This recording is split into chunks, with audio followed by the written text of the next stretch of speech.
अधर्मणता,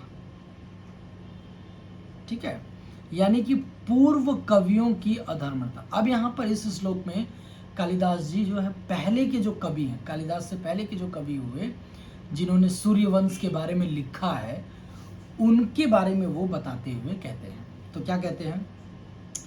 अथवा कृतवाग्द्वारे वंशेस्मिन् पूर्वसूरभि मणौ वज्र समुत्कीर्णे सूत्रस्येवास्ति मे गति।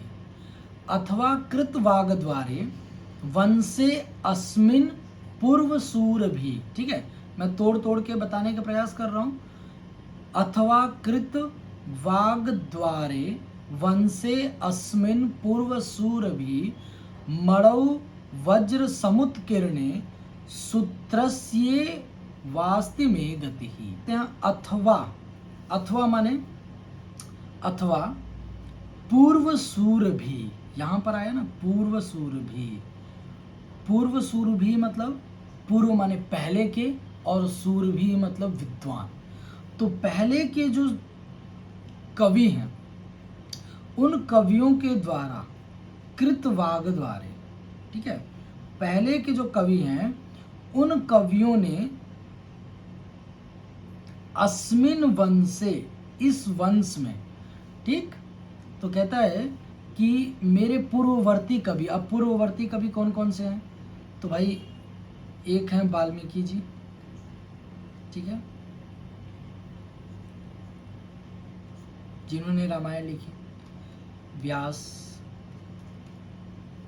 ठीक, तो वाल्मीकि व्यास इत्यादि जो कवि हैं वो कृतवाग्द्वारे, कृतवाग्द्वारे मतलब होता है रामायण की रचना के माध्यम से, ठीक है। यहां पर लिखता हूं रामायण की रचना के माध्यम से, यानी कि पूर्ववर्ती कवियों ने रामायण की रचना के माध्यम से अस्मिन वंशे, इस वंश में, इस कुल में वज्र समुत्कीर्णे, वज्र समुत्कीर्णे मतलब होता है वज्र समुत्कीर्णे मणौ, ठीक है, यानी कि वज्र द्वारा छिद्र किए हुए, वज्र मतलब किसी एक तीखे नोक वाले शूल से या वज्र से छेद किया हुआ मणौ। मणौ मतलब होता है मणि में, ठीक है, तो मणि में, मणौ यानी मणि में, सूत्रस्य इव में गति। सूत्रस्य मतलब धागा, तो धागे के समान, में मतलब मेरी, और गति मतलब स्थिति है, ठीक है, गति माने होता है स्थिति। अब इस श्लोक में वो क्या कहना चाहते हैं? तो इस श्लोक में वो कहते हैं कि अब उन्होंने पहले, इससे पहले वाले श्लोकों में उन्होंने ये बताया कि मेरी जो बुद्धि है वो इतनी नहीं है कि मैं सूर्य वंश को जो है बता सकूं। तो उसके बाद वो कहते हैं, तो उन्होंने एक एग्जाम्पल दिया, उदाहरण ये दिया कि उदाहरण कौन सा है इसमें से? तो उदाहरण ये दिया है, वज्र समुत्कीर्णे मणौ सूत्रस्य इव में गति अस्ति, ठीक है। अब इस उदाहरण के माध्यम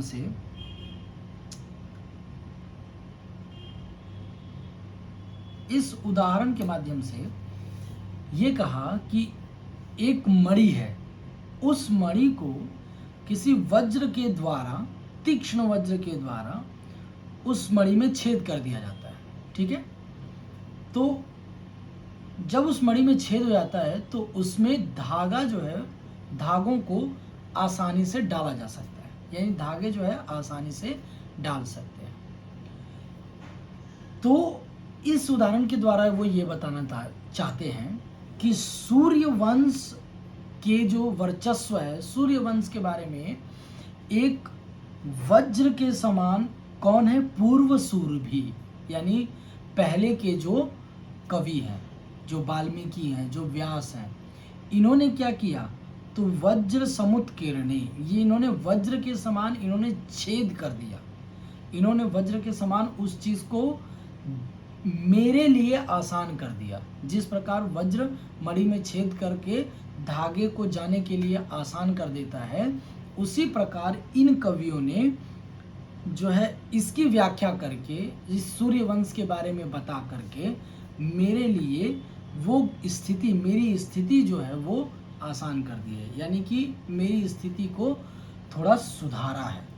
ठीक है, तो इस श्लोक में कालिदास ने यही कहा है पूर्व कवियों के बारे में। पूर्व कवियों को उन्होंने बहुत बहुत धन्यवाद कहा है इस श्लोक के माध्यम से। अब हम चलते हैं अगले श्लोक में। इसमें जो संधि और समास है उसको आप लोग देख लीजिएगा पेपर में, आप लिखते समय व्याख्या तो आप कर ही लेंगे ऐसे अपने शब्दों में जो मैं बता रहा हूँ उसको समझ करके, और विशेष में आप लोग ये लिखेंगे तो आराम से हो जाएगा। और यूजीसी नेट वालों के लिए विशेष में जो चीज़ें हैं संधि और समास, इसमें से कुछ जनरली पूछता नहीं है, श्लोक में से पूछ लेता है कि ये श्लोक किसके ऊपर है, ये श्लोक किसके लिए किया गया है, या जो है पूर्व सूर भी जो है वो किसने कहा है। ठीक है, ये सारी चीज़ें पूछ लेता है। अब हम आ जाते हैं 5वें श्लोक में। 5वां जो श्लोक है उसके अंदर कहता है कि रघुकुल के राजाओं की विशेषता। अब जो है रघुकुल के राजाओं की विशेषता को शुरू करेंगे, उससे पहले अब यहाँ पे राजाओं की जो विशेषताएं शुरू होंगी तो अगले कुछ श्लोकों तक जो है वही चलेगा कि मैं ये करूँगा, मैं वो करूँगा, मैं वो करूँगा, यही सब बातें चलेगी। तो 5वें श्लोक में क्या कहते हैं, सो हमा जन्म शुद्धानाम आ फलोदय कर्मणाम आ समुद्र क्षितिशानाम मानकरत वर्तमान। ठीक है, तो सो अहम, इसको अगर तोड़ करके देखें, सो अहम आजन्म शुद्धानाम, ठीक है, आजन्म शुद्धानाम आफलोदय कर्मणाम आ समुद्र क्षितिशानाम अनाकरथ वर्तनाम। ठीक है, अनाकरथ वर्तमानाम। तो ये इस श्लोक को हम लोग तोड़ करके ऐसे पढ़ सकते हैं। तो आइए अन्वय के माध्यम से देखते हैं कि क्या कहना चाहते हैं कवि। तो कवि कहते हैं सो, अब इसमें जो है संधि हुई है इसलिए यहाँ पर हुआ है स, विसर्ग संधि है। तो सह अहम, यानी कि वह पूर्वोक्त गुणों से युक्त मैं, यानी कि पहले के जो गुण कहे गए ना, तो उन गुणों से युक्त हूँ मैं। और पहले के गुण क्या कहे गए, तो पहले के गुणों में यही कहा कि उन्होंने कहा कि मैं एक कम बुद्धि वाला, अल्प बुद्धि वाला कवि हूँ, मैं एक अल्प बुद्धि वाला व्यक्ति हूँ। तो उस चीज़ के बारे में इन्होंने अपना गुण बताया। ठीक, तो उन्हीं गुणों से युक्त अहम, अहम माने मैं, आजन्म शुद्धा नाम। ठीक है, अब आजन्म शुद्धा नाम यानी जन्म से लेकर शुद्ध, आजन्म माने कि जन्म से लेकर शुद्धा नाम, शुद्ध, तो जन्म से लेकर जो शुद्ध है, ठीक है, जो जन्म से ही शुद्ध है। आ फलोदय कर्मणाम, आ फलोदय कर्मणाम यानी जो कर्मों से या फल प्राप्ति, फलोदय, फल की प्राप्ति जब तक ना हो जाए तब तक कार्य करने वाले। जैसे कुछ लोग होते हैं कि कार्य प्रारंभ करते हैं और उसको कुछ देर के बाद छोड़ देते हैं। कुछ लोग होते हैं जो कार्य प्रारंभ करते हैं, थोड़ा दूर जाने के बाद उसको मध्य में छोड़ देते हैं, वो उसको मध्यम कहते हैं और अधम कहते हैं और उच्च कहते हैं, ऐसा करके बनता है। कुछ लोग ऐसे होते हैं जो कार्य प्रारंभ तो करते हैं लेकिन जब तक उसको ख़त्म नहीं कर लेते तब तक वो नहीं रुकते हैं। ठीक है, तो यहाँ पर इन्होंने यही कहा है कि जन्म से ही शुद्ध, ठीक है, जो जन्म से शुद्ध है और जो फलोदय कर्मणाम, यानी कि जब तक फल की प्राप्ति ना हो जाए तब तक कार्य करने में जो तत्पर है, यानी कि तब तक कार्य करने के पर्यंत। आसमुद्र क्षितिशा नाम, आसमुद्र क्षितिशा नाम मतलब हो गया, देखो क्षिति मतलब होता है धरा, यानी पृथ्वी, ठीक। तो आसमुद्र यानी सागर पर्यंत पृथ्वी के स्वामी, ठीक है। तो जब तक सबके स्वामी ना हो जाए, तो सागर पर्यंत पृथ्वी के स्वामी, अनाक रथ वर्तमान, रथ, ठीक है, यानी कि अनाकरथ वर्तमान, अनाकरथ। अब यहां पर क्या आया कि स्वर्ग के बारे में बात की गई, स्वर्ग पर्यंत रथ को ले जाने वाले, अनाकरथ वर्तमान, यानी कि जब तक रथ उनका स्वर्ग तक नहीं पहुंच जाएगा तब तक न रुकने वाले, रघुनाम अन्वय बक्षी। तो इसका कुछ वही है, रघुकुल के अन्वय के बारे में ये बताया गया है। तो कहने का मतलब है कि सह अहम आजन्म शुद्धा नाम, यानी कि वह पूर्वोक्त गुणों से युक्त मैं कालिदास जन्म से ही शुद्ध और फलों को प्राप्त जब तक नहीं कर लिया जाता तब तक कार्य करते रहने वाला, यानी कार्य तत्पर, असमुद्र क्षितिशा नाम, समुद्रों में यानी कि सागर पर्यंत पृथ्वी के जो स्वामी हैं और स्वर्ग पर्यंत रथ को ले जाने वाले, अनाकरथ वर्तमाना, यानी कि स्वर्ग पर्यंत रथ को ले जाने वाले रघुवंशी राजाओं का मैं वर्णन करूंगा। तो इन्होंने यहाँ पर बताया कि वो रघुवंशी राजा जो है वो कैसे कैसे होते हैं। तो आजन्म शुद्ध मना, अफलोदय कर्मणाम, असमुद्र क्षितिशा नाम और अनाकरथ वर्तमाना, ठीक है, ऐसे जो है वो रघुवंशी राजा हैं, ठीक। तो यहाँ से रघुवंशी राजाओं का वर्णन शुरू किया गया है, उनकी विशेषताएं बताई गई हैं।